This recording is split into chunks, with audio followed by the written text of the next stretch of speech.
hey everybody, welcome to episode 18 of Totally Amazing Mushrooms.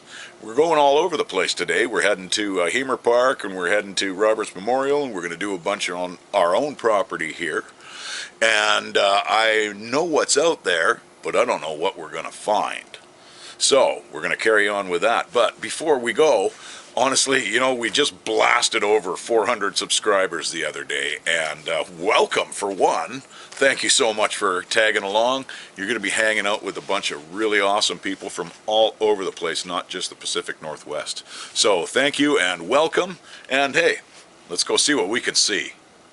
So in several videos back, I talked about a lot of the Leucopaxillus, and the albicimus being one of them. And these are the guys we were looking at months ago, and they're still going strong. Just absolutely amazing.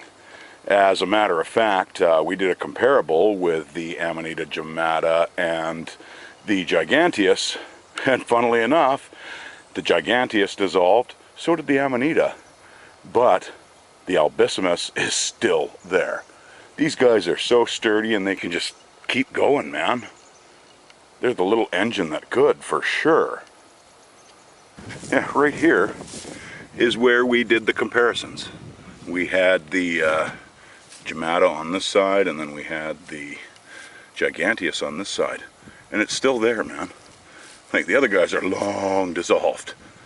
This guy's still going, sort of. It's a little soupy, but hey, just turning back into its primordial ooze. Okay, it looks like we have some Otidea here. These are some of the cup fungus. And see how they got this slit up the side of them? Here we've got one here that, oh, this one's kind of degraded. We'll get one that's good. Yeah, right here. See how it's got this slit up the side? So that is very indicative of the Otidea genus. Now there are some Pezizas that, and very few of them, that look like they've got the slit, and there's one cup that's kind of sideways, so it kind of looks like it's got the slit, you know, but there's about 4 or 5 of these guys in this genus. And so the question is this, is it Otidea alutacea? Is it Otidea onotica? Is it Otidea oregonensis, which is also in the Consina group? Or is it Otidea leporina? And these guys are growing in amongst some inosebes here, but yeah, oh, looks like it's got a little mycenal friend there. All right, so let's go through a few things on these guys to kind of narrow it down. So the alutacea group is kind of a duller color, and they've got quite a lighter interior. And these guys, the interior is pretty much the same color, other than a little bit of sporulation. So I think we can take that one off the group here. Okay, so let's go to Otidea oregonensis. Well, that one actually is in the Consina group, and they're kind of brighter, and they're almost kind of got some yellowish and oranger hues to them, kind of. And they're a little bit more cup-like. Okay, let's go to Otidea onotica. And that is also called the donkey ear. And they've got normally quite a peachy interior on those guys, and quite often the margins of their little cap structure here gets kind of ragged. Looks like it's almost got some kind of splits in it. Is it Otidea leporina? That's a very good question. That one's called the rabbit ear. And they get very much like these, and they're the same color, and they've got the same kind of color inside to them, their pore structure. And those are kind of a dull brown. These are kind of a dull brown. So I'm kind of going with the leporina, which is actually also got a subspecies, which is pseudo-leporina. So the taxonomy on these guys is all over the place. But there's also a couple of, I mentioned the Peziza mushrooms, but there is also a jelly that looks fairly similar to these guys. It's actually called the apricot jelly. And that one is Guipinia helveloides. but that one has quite a peachy, pinky kind of color to it, orangey kind of color, and it gets kind of fan-shaped. Whereas these guys are not fan-shaped. That one's getting kind of been eaten by slugs and kind of whatnot. And also, because they're a jelly, they can get kind of gelatinous. And also, that Helveloides is the only one in that genus. So that's a pretty neat little thing too. But yeah, over the years, this genus has had a lot of controversy in the naming side of things. And a lot of confusion until DNA came along, and they started getting kind of things sorted out a little bit. But you know, with more DNA, there's going to be a whole lot more going on in this actual genus, unfortunately. So you're going to see a lot of names flying around. As a matter of fact, China, they've just discovered 3 new species of the Otideas. So that's pretty bizarre in itself. But it was given its name by, okay, now this one took me a little while to get down and get it kind of memorized, but Carl Wilhelm Gottlieb Leopold Fuchel, and his last name is spelt F-U-C-K-E-L. So 1870-ish, he named it the name that it has today, Otidea leporina, and it's actually stayed that name for like a century and a half. So that's pretty wild. That's cool in its own right, as a matter of fact. But yeah, it does has a variety of pseudo-leporina. And she also has toxins in there too, so you're going to get some pretty bad GI distress over these guys. So you really, really got to be careful of them. So, danger, Wilhelm Fuchel! Danger! Danger! Now, I don't know if you can see this or not. See, look at all the spores coming out of it. Wow. And funnily enough, we were just talking about the Otideas, and this one here, I believe, is the donkey ear, Otidea onotica. And you can see, remember I mentioned that they can get kind of splits and stuff at the margin? Well, that's kind of indicative of that. The other thing is it's quite pink on the inside. And look at that, it's quite pink on the inside. Very pink on the inside, as a matter of fact. Yeah, it's showing up the pink actually, that I can see here. So that's awesome. So I believe here we have the donkey ear, the Otidea onotica. And you can see how different it is from the leporina, or pseudo-leporina variety. Yeah, beautiful. Donkey ear.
Wow.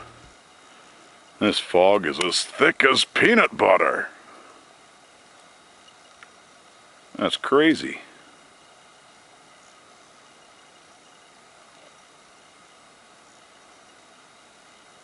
Can't even see across the lake. Look at all these clubs growing up and down this kind of a hardwood stump. It looks like it's either holodiscus discolor, which is the ocean spray, or one of the other hardwoods that are hanging around. Nonetheless, these guys are called the carbon antler, Xyleria hypoxylon. And you're going, well, I thought carbon meant black. Well, here's the thing. These guys are black. Underneath all that white, so you can see here, they got the black stipe, and then underneath all this sporulation is basically, you can see that I've wiped off here.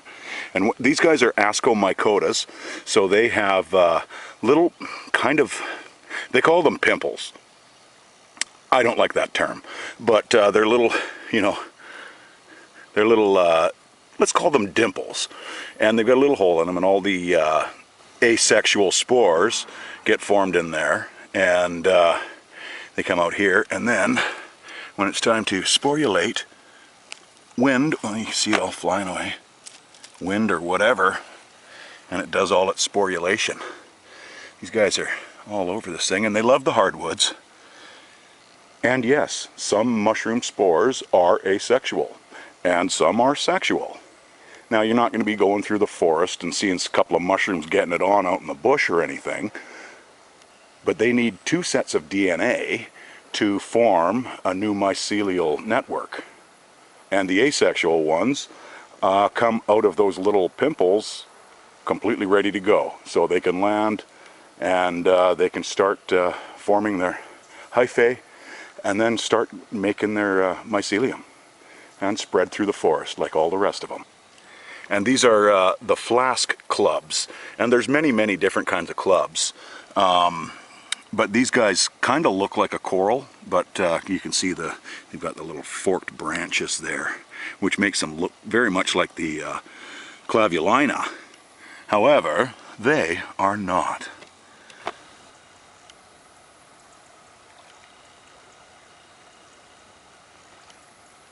Peaceful out in the salt chuck today.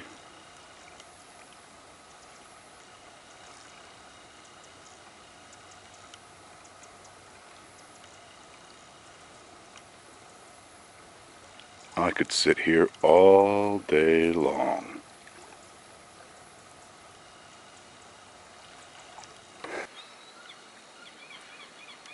Oh, we've got some nidulas here. And nidula in Latin means little nest. And you can see that they've got these little kind of egg-like structures in them. And those are called peridials. And these ones can be anywhere from gray to kind of a light brown. And quite often they're going to have like a kind of a gel that surrounds them in the base of the little crucible here. So the raindrops, they land in this little cup, and it splashes out the little peridials there. And then they go ahead and drop all their spores. And, you know, hopefully they're going to land on a stick, because that's what they kind of like. So these ones here are actually the Nidula candida, and they were named by a Violet S. White. She separated the nidulas from the crucibulum and the cyathus. Those guys have the little filament that's attached to the peridial, and when they get fired out, the little filament gets hung up, hopefully, on a branch or whatever, and gives it a little bit more height, kind of. So it kind of hangs there, instead of just being on the forest floor. Now, are they edible? Well, yeah, let's just say that there's no toxins in them, but, you know, they're just little fibrous little structures, and they're really not going to have any flavor or anything like that. So, you know, don't put these in your basket for eating. But they do have a compound in them that is a major component of raspberry flavoring, which is pretty wild. And they also have sesquiterpenes, which have some antibiotic properties. They're not really strong on that. They haven't done a huge amount of testing in the lab on these guys, in vitro as it were. Here's one with a little cap on it, on this little twig. You see that little kind of cap? And this one's even got a kind of a woolly cap. And a lot of times the other ones, they've got very smooth, very smooth little caps. But this will eventually come off. And as you can see, this one's starting, this one here is just starting to disintegrate a little more. And then eventually he'll be like his neighbor right here, being wide open. I rode at Holden Lake here, and it's almost like these willows are making out like they're the mangroves or something. Look at these things. They don't care, they're just hanging out in the water. Yeah, these are our water lovers, the willows. And yeah, wherever you find a body of water, doesn't matter if it's just a pond, you're probably going to find a willow around here. Well, one pill makes you smaller, and one will make you large. Oh wow, totally Alice in Wonderland here. This thing. So cool. Imagine, see how the roots just grew around that rock and found all its nutrients where it needed to find them. Just amazing. God, I love nature. Look at the size of this beast. Big old Thuja plicata. Thuja plicata. Yeah, big old western red cedar. And all through this forest, mixed with Doug firs and maples and balsams and hemlocks. Yeah. Awesome time of year.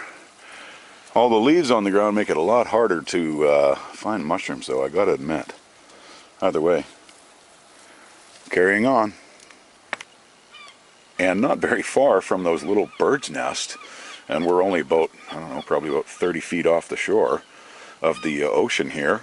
We've got our little Craterellus tubiformis. I love these. These are, like I've said before, these are my number 2s on the edibility. They're just delicious. I just can't believe how many mushrooms have been out this fall. It's just been insane. Like, to the point of I'm actually walking past chanterelles to go and find like a hedgehog or the winter chanterelles or something. Yeah, pretty wild. Due to the graphic nature of the next clip, viewer discretion is advised. Now, I really don't know what it is about me that whenever I'm out in the bush, why am I always finding carrion? Dead stuff. Now, this guy's been chewed right out. Head's completely gone. Oh, no, not completely. Look, the ears are still there. Isn't that amazing? Wow. Yeah, it's one of our little cottontails. I would be thinking either a cat, because we got a lot of cats around here, and that would be probably the reason why it didn't eat the whole thing. And of course, in comes the little dog to go for a roll. Come on, you're not getting in there. Come on, sweetheart. Just when you think that there's no vegetation out there to forage, the forest tomatoes come out. This one's not quite ripe, but this one over here is perfect. Oh, these are going to be so good in a salad tonight. Almost believable, eh? These are the hygrossibes, some of the waxy caps. But the question is, which ones are they? Look at the size of them. This is about 3 inches. It's just about 3 inches, I would have to say. But the question is it Hygrossibe coccinea? Is it Hygrossibe punensia? Is it Hygrossibe conica? Or is it Hygrossibe splendidissima? Or should I say, splendidissima? Well, okay, we can go through a few things to shrink that down a little bit. Okay, so the Hygrossibe conica, let's start with that one, because that one is the blackener. And one thing about these guys is they do not blacken. Now, plus those guys are small, like their full size is about the size of their little button. So that one I think we can knock off the list because this guy did not blacken. That's dirt.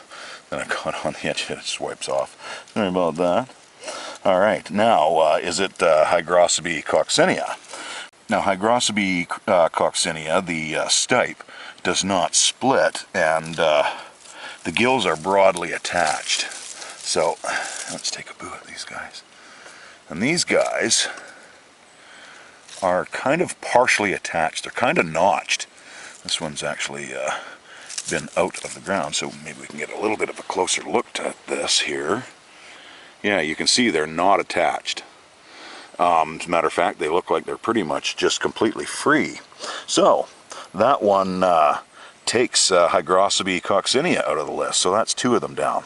Now, Hygrocebi splendidissima is quite a bit smaller. And the base of the stipe on that one is kind of twisted. Alright, it's kind of, it's weirdly, kind of like the winter chanterelles. They get this depressed, indented kind of thing, and they twist kind of weird. This one does not. Okay, so I think we got it down to Hygrocebi punicea.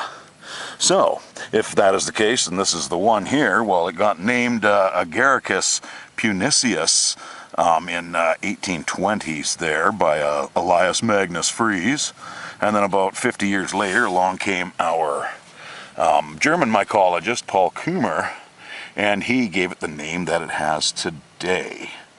And another thing about the Pudiceas is they are the largest of all the wax caps, and these guys, like I say, are about a good 2.5 to 3 inches wide.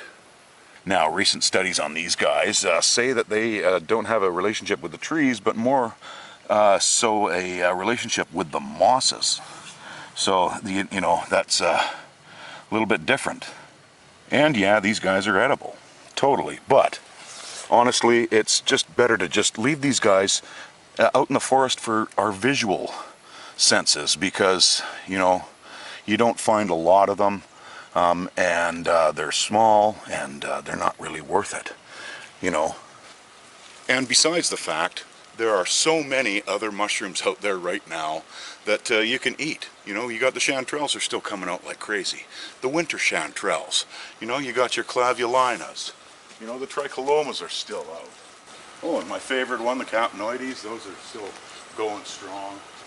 You know, and oh, your copernellus, those are just wonderful. The mica caps, those are great. You know. And a couple of agaricus are out there too, you know. And oh, and I guess I can't forget about the hedgehogs. You know, you can't, there's just so many things out there still to harvest when, you know, let's leave these guys to feast with the eyes.